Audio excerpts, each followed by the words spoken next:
Hi friends, എല്ലാവർക്കും വണ്ടിപ്പണിക്കാരൻ്റെ പുതിയ വീഡിയോയിലേക്ക് സ്വാഗതം. ഇന്നത്തെ നമ്മുടെ വീഡിയോ എന്ന് പറഞ്ഞാൽ കാണുന്ന ഒരു ജീപ്പിൻ്റെ ഒരു കുഞ്ഞൻ SUV കാറാണ്. അപ്പോൾ ഈ വാഹനം വർക്ക്ഷോപ്പിൽ വന്നിട്ടുള്ള രണ്ട് കംപ്ലയിൻറ്റ് വേണ്ടിയിട്ടാണ്. ഒന്ന് എഞ്ചിൻ ഓയിൽ സർവീസ് ഉണ്ട്, അതേമാതിരി തന്നെ എഞ്ചിൻ ലൈറ്റിൻ്റെ ഒരു വാണിംഗ് കൂടി ഉണ്ട്. അപ്പോൾ ഇതിൽ വന്നിരിക്കുന്ന എഞ്ചിൻ എന്ന് പറയുന്നത് ഒരു 2.4 ലിറ്റർ പെട്രോൾ എഞ്ചിനാണ്. ഒരു അത്യാവശ്യം നല്ലൊരു പവർഫുള്ളൊക്കെ ആയിട്ടുള്ള നമുക്ക് വേണം പറയാം.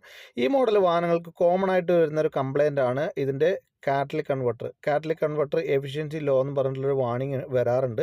അപ്പോൾ അതിന് നമ്മൾ എഞ്ചിൻ ലൈറ്റ് സൂൺ എന്ന് പറഞ്ഞിട്ടുള്ള ഒരു വാണിംഗ് ആണ്, സർവീസ് എഞ്ചിൻ സൂൺ എന്ന് പറഞ്ഞിട്ടുള്ള ഒരു വാണിംഗ് ആണ് ഇൻസ്ട്രുമെൻറ്റ് ക്ലസ്റ്ററിൽ കാണാൻ സാധിക്കുന്നത്.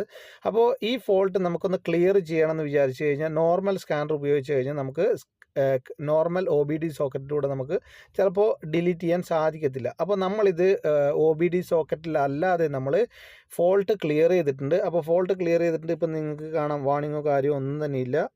ഇപ്പോൾ കണ്ടല്ലോ, നേരത്തെ ചെക്ക് എഞ്ചിൻ ലൈറ്റ് ഉണ്ടായിരുന്നു, എന്നാൽ ഇതിൽ വാണിംഗ് ഒന്നുമില്ല. അപ്പോൾ നമ്മളിതിപ്പം OBD സോക്കറ്റ് വഴിയല്ല നമ്മളിത് ഫോൾട്ട് ക്ലിയർ ചെയ്തിട്ടുള്ളത്. അപ്പോൾ ഇതിപ്പോൾ ഞാൻ നിങ്ങളെ കാണിച്ചു തരാം.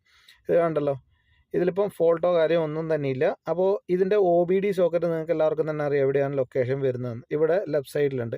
എന്നാൽ നമ്മളിതിപ്പം കൊടുത്തിരിക്കുന്ന കണക്ഷൻ എന്ന് പറയുന്നത് ഗേറ്റ് വേയിലുള്ള 2 കപ്ലർ ഊരിയിട്ട് നമ്മൾ അതുവഴിയാണ് നമ്മൾ ഫോൾട്ട് ക്ലിയർ ചെയ്തിട്ടുള്ളത്. അപ്പോൾ ചില മോഡൽ വാഹനങ്ങൾ ജീപ്പിൻ്റെ നിങ്ങൾക്ക് OBD സോക്കറ്റ് വഴി നിങ്ങൾക്ക് ഫോൾട്ട് ക്ലിയർ ചെയ്യാൻ സാധിക്കത്തില്ല.